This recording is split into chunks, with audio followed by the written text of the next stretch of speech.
They say loyalty still means something in business. I used to believe that too. For 17 years, I gave everything I had to Ridgemont and Wallace. I started there fresh out of university green, eager and idealistic.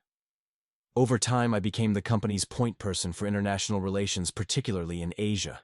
I learned Mandarin, traveled more times to China than I can count, and built something that didn't show up in the quarterly reports trust. But none of that seemed to matter the day Richard Cole walked through the doors. He was the board's new golden boy, young, sharp, Harvard-educated, and determined to make his mark. He walked in like he owned the place, all sleek suits and confident smiles. The board wanted transformation, and Richard promised results. The air changed the moment he arrived. Suddenly, people were whispering in hallways, looking over their shoulders, updating their resumes just in case. We could all feel it coming. Still, I kept my head down. I wasn't worried, not really. I'd survived CEOs before, each with their own style. I figured eventually Richard would realize the importance of what I did. After all, my relationships with our partners overseas weren't just about translation. They were about diplomacy, nuance, and knowing exactly how far to push in a negotiation without breaking it. I was wrong. The meeting request came on a Tuesday morning. No subject line, no explanation. Just a time and a location. 11:00 a.m. Executive Conference Room. I didn't need a crystal ball to know what that meant. When I walked in, Richard was already seated at the head of the table, fingers laced, face calm. Beside him sat a junior HR rep, eyes down, clearly uncomfortable. Richard stood, extended his hand, and smiled like we were old friends. I didn't bother returning it. "Michael," he began, "thank you for coming. Let me start by acknowledging your long-standing contributions to the firm. 17 years, really impressive." He paused like he expected me to say something. I didn't. "We're entering a new era at Ridgemont and Wallace," he continued, "and that means aligning our teams with a more agile, innovation-driven approach. Unfortunately, that includes restructuring. Your role is being phased out effective today." Just like that. He kept talking about severance, transition support, how much they appreciated my service. But I stopped listening. It was already done. The years, the relationships, the flights, the weekend calls from Beijing, it was all being wiped clean by a man who barely knew my name. I left the room without a word. Back at my desk, I packed up quietly. A few colleagues passed by with sympathetic looks. One of them, Karen from logistics, stopped and said, "They'll regret this. You'll see." I gave her a weak smile, but I wasn't angry yet. Mostly I just felt hollow. In the weeks that followed, I watched from afar as they tried to replace me. My entire international division was handed to a 26-year-old MBA who didn't speak a word of Mandarin and had never stepped foot outside of North America. He was enthusiastic, no doubt, but clueless. The cracks appeared faster than I expected. Gold Peak Tech. One of our most important Chinese partners suddenly stopped responding. Meetings were rescheduled, emails ignored. The new guy tried to smooth things over with a flashy PowerPoint presentation. I imagine the silence on the other end of the Zoom call was deafening. What Richard never understood was that relationships in Asia aren't built in a day or even in a year. They're built slowly with care over meals, gestures, patience, and above all, respect. Trust isn't transactional there, it's personal. The moment they saw me gone without warning, they took it personally. I later heard that during a high-stakes negotiation, the VP from Gold Peak bluntly told Richard's team, "If Michael Lane is no longer with you, neither are we." And just like that, the partnership collapsed. But by then I had moved on. It didn't take long for another offer to come in. A smaller firm, but forward-thinking and respectful. They didn't want just my language skills, they wanted my insight, my diplomacy, my strategic thinking. They let me build the international department from scratch my way. And they paid well. Very well. As for Ridgemont and Wallace, their downfall came faster than anyone could have predicted. With Gold Peak gone, other partners began pulling away. Morale plummeted. Key staff left. Richard, for all his confidence, couldn't stop the bleeding. A few months later, I received an email from Richard. "Michael, I was wondering if you'd be open to returning in a consulting capacity. We could really use your expertise right now." I read it twice, smiled, and closed my laptop. Loyalty does mean something, but respect matters more. By the time I shut Richard's email asking me to consult, I wasn't angry anymore. Just amused. That was the moment it finally hit me. He truly never understood what I did. Not just in terms of tasks or KPIs, but the why behind it all. The layers of it. The nuance. When I started at Ridgemont and Wallace, I was just another fresh hire in international development. But I grew into something else over time, something that wasn't written in my job description. I became the translator, yes, but also the bridge, the cultural interpreter, the steady hand during delicate negotiations. I knew when to speak and when to be silent. I could tell when a Chinese partner said, maybe they actually meant no, and when a subtle nod during dinner meant keep going. But Richard, he came in looking for numbers and systems. He thought relationships could be transferred like files, one person out another plugged in. He looked at my role like it was a slot to fill, not a thread that held several moving pieces together. The first time I realized just how badly he misunderstood was a few weeks before I was let go. We were in a strategy meeting discussing next quarter's expansion plans in Southeast Asia. I gave some cautious feedback about our approach with a Vietnamese client, how we were moving too quickly, not giving them enough time to process changes internally. I had just returned from a site visit and could feel the tension brewing on their end. Richard cut me off halfway through. "We can't build strategy around feelings," he said, flipping a page in his binder. "We need velocity."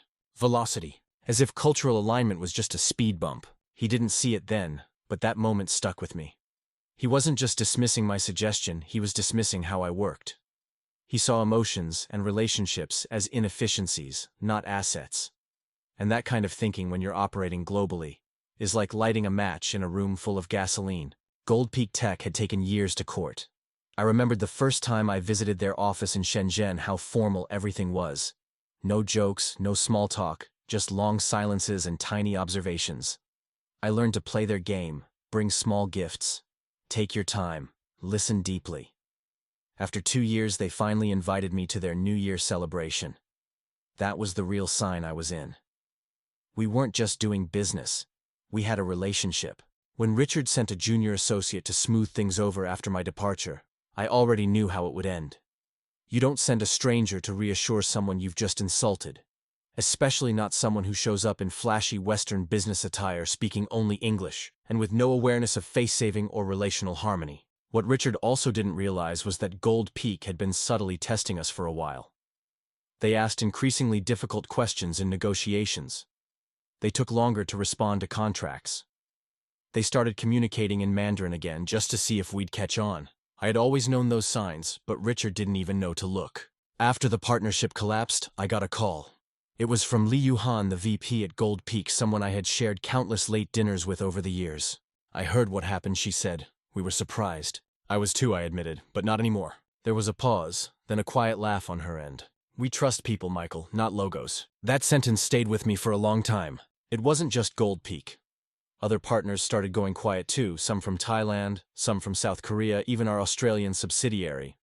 All of them had once relied on me, not just to talk to them, but to read them. Richard's team tried to replicate my work with strategy decks and automated reports. But none of that could replace years of context and intuition. They forgot I was more than a title. I had been the informal cultural backbone of the company's global side. My job had never really been about translation. It had always been about translation between worlds. I connected the formality of Eastern business etiquette with the urgency of Western markets. I knew when to bow and when to push, when to offer tea and when to walk away. And I never once put that on a resume. That's probably why Richard missed it. In his world, value was measured in performance charts, LinkedIn endorsements, and buzzwords like scalability. He never saw the night I stayed on the phone for 4 hours with a Taiwanese supplier during a typhoon crisis. Or the times I took partners to restaurants not for the food, but because I knew the owners and could offer face. He didn't notice the handwritten thank you notes on my desk from CEOs across Asia. He never asked. That's the problem with some leadership styles. They mistake presence for importance and overlook those who make everything run quietly, steadily behind the scenes. Ironically, the team that hired me after Ridgemont saw it all immediately. During my first week, my new CEO said, "We don't want your Rolodex, we want your wisdom." I remember sitting in that moment stunned. No one at Ridgemont had ever said that to me in 17 years. The truth is, you can't build sustainable international partnerships without empathy, without humility, without patience. The kind of traits that don't show up in metrics but determine whether a handshake becomes a signature. Richard never learned that. Not before he called, not when I declined, and probably not even after. I wasn't just someone who spoke Chinese. I was someone who listened in 2 languages. They thought the storm would pass. That firing me was just a change in staffing, a fresh start. That someone else could pick up where I left off, shake a few hands, send a few follow-up emails, and the world would keep turning. But the thing about relationships, real ones, built over years and held together by trust and nuance, is that they don't transfer with your company ID. I didn't hear about the fallout right away. For the first couple of weeks after I left Ridgemont and Wallace, I shut down almost everything work phone company email notifications. I went to visit my sister in Vancouver, drank too much coffee, walked the seawall, and tried to uncoil 17 years of loyalty that had been cut off with a single HR memo. Then one afternoon, I got a call from Samir, a former colleague still hanging on inside the company. "They blew it," he said flatly. I leaned against the railing of my sister's condo, the sound of gulls echoing in the background. Define blew it. They just lost Gold Peak. It wasn't quiet, it was a firestorm. As Samir described the meeting, I could picture it all without him needing to say much. Richard had flown to Shanghai with 2 other executives, neither of whom spoke Mandarin or had ever dealt directly with Gold Peak before. They thought they were going in for a quarterly alignment meeting.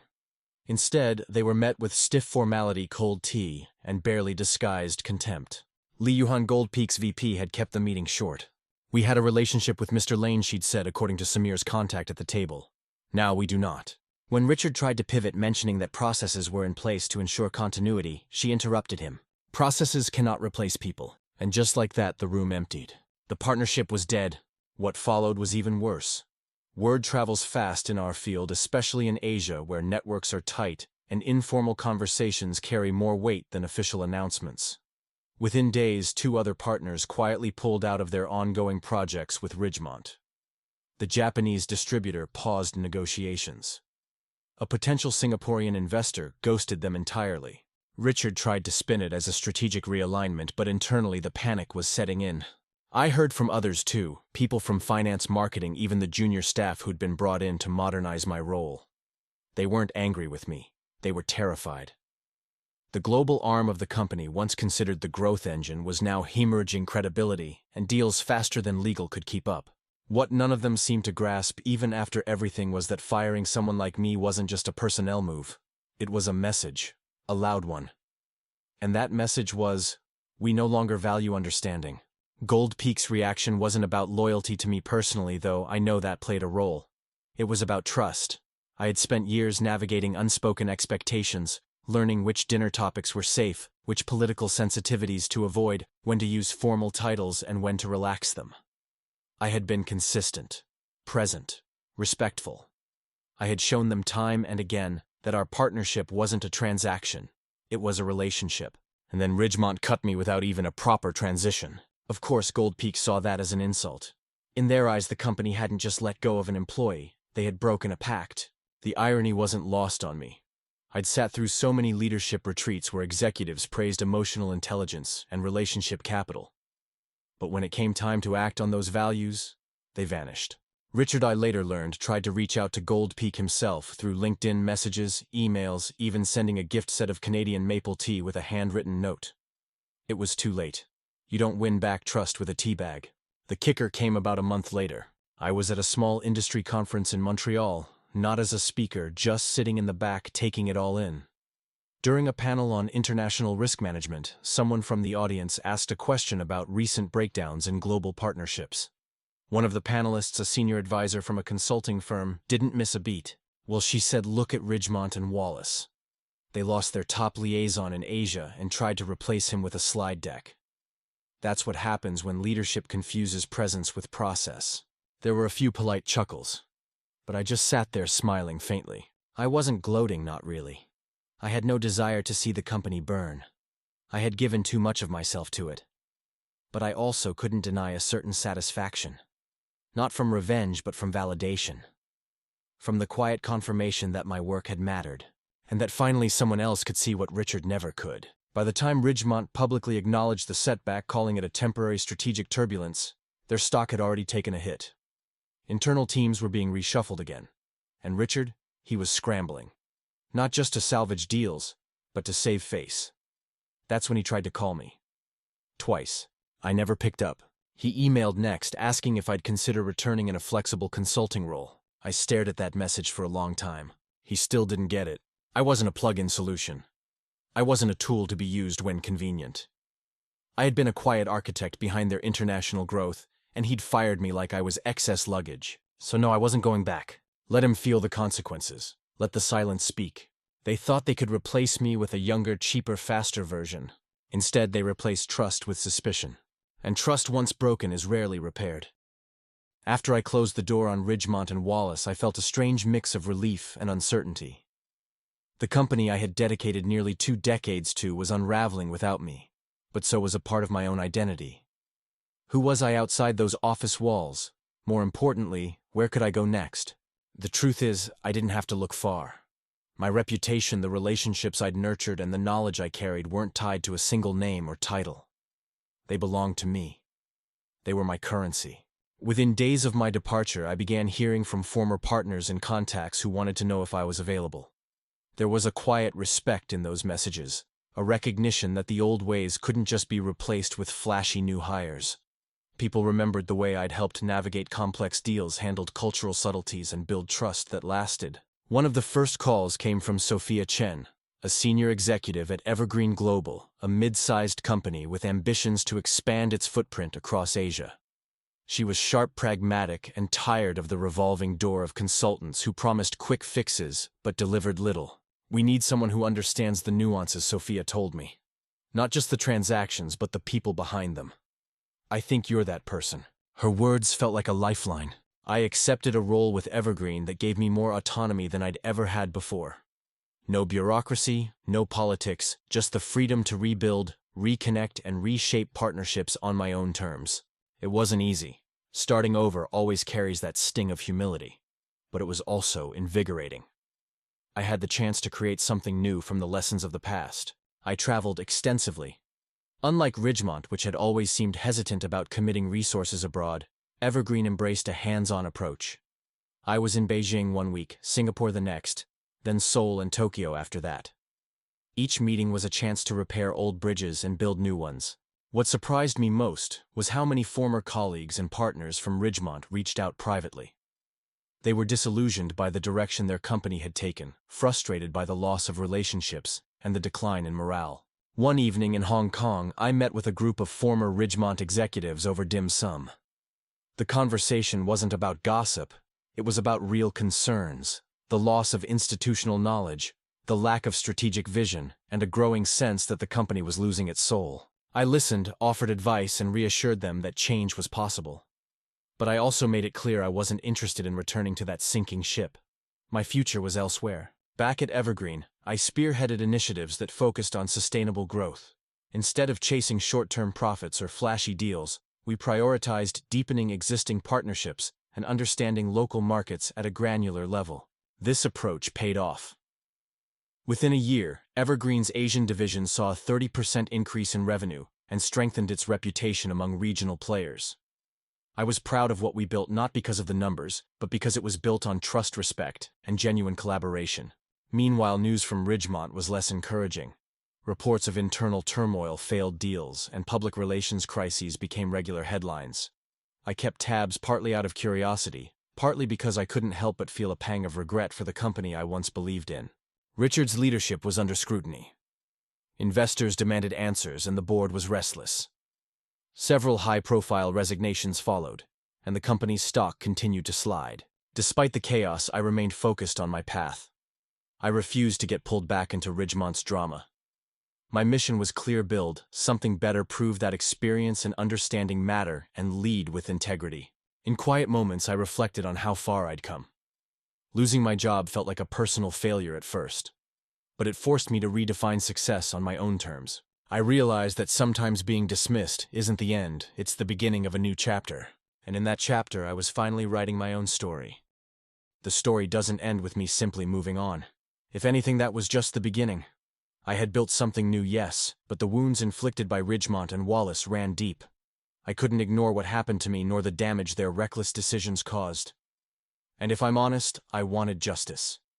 Not the petty, vindictive kind, but the kind that comes from outlasting and outsmarting those who tried to erase you. I made my return on my own terms, quietly, strategically, and with patience. At Evergreen, we continued to expand our reach, and soon I was in a position to negotiate deals that involved some of Ridgemont's former partners. It was clear that many were feeling the strain. The abrupt shift in leadership and the firing of key personnel, including myself, had fractured long-standing alliances. One by one, I reached out, not with threats or accusations, but with solutions and opportunities. Gold Peak Tech was the most significant of these. I remembered the sharp tension during that fateful meeting when their VP had expressed his disapproval of my firing. That moment marked the beginning of Ridgemont's unraveling. I made contact with Gold Peak's leadership discreetly. I listened carefully to their concerns, acknowledged the disruption caused, and laid out a vision for collaboration that was mutually beneficial and grounded in respect. It wasn't just about business, it was about rebuilding trust that had been broken. Slowly, carefully, I brought them back into the fold, but under the banner of Evergreen, not Ridgemont. I wasn't merely repairing relationships, I was realigning the balance of power. The more partners I engaged, the more I saw Ridgemont's empire begin to crumble. Their board was desperate, their leadership fractured, and their reputation tarnished. Investors started pulling back, and longtime clients questioned their loyalty. Meanwhile, Evergreen's reputation soared. We became known not just as a competitor, but as the dependable alternative, one that valued experience, cultural intelligence, and integrity. The irony was not lost on me. The company that had dismissed me for being old-fashioned was now watching me reclaim the partnerships they once took for granted. I didn't rush this process. Revenge in my eyes wasn't about quick retaliation. It was about patience, discipline, and letting the facts speak louder than words. There were moments when I was tempted to respond publicly, to confront Ridgemont's leadership head-on. But I knew that wouldn't serve me or my new company well. Instead, I focused on actions silent but powerful. With every contract signed, every partnership restored, and every successful project completed, I was reclaiming not just my professional worth, but proving a broader point: experience and trust cannot be bought or replaced overnight. As Evergreen thrived, I also found personal redemption. The bitterness and anger that had lingered after my dismissal slowly gave way to confidence and peace. I'd learned that true power comes not from titles or office politics, but from the respect you earn and the legacy you leave. In time, Ridgemont's downfall became undeniable. The company I had once helped build was no longer the force it once was. Their loss was a harsh lesson in the dangers of ignoring institutional knowledge and undervaluing loyal employees. Looking back, I'm proud not just of how I rose from being dismissed, but how I did it with grace, strategy, and unwavering integrity. This isn't just my story. It's a reminder to every professional out there: don't let anyone define your worth or limit your potential. Sometimes being pushed out of the door is just the push you need to find your true path. And for me, that path was clear: to rebuild, to rise, and to show that real leadership is about respect, resilience, and redemption.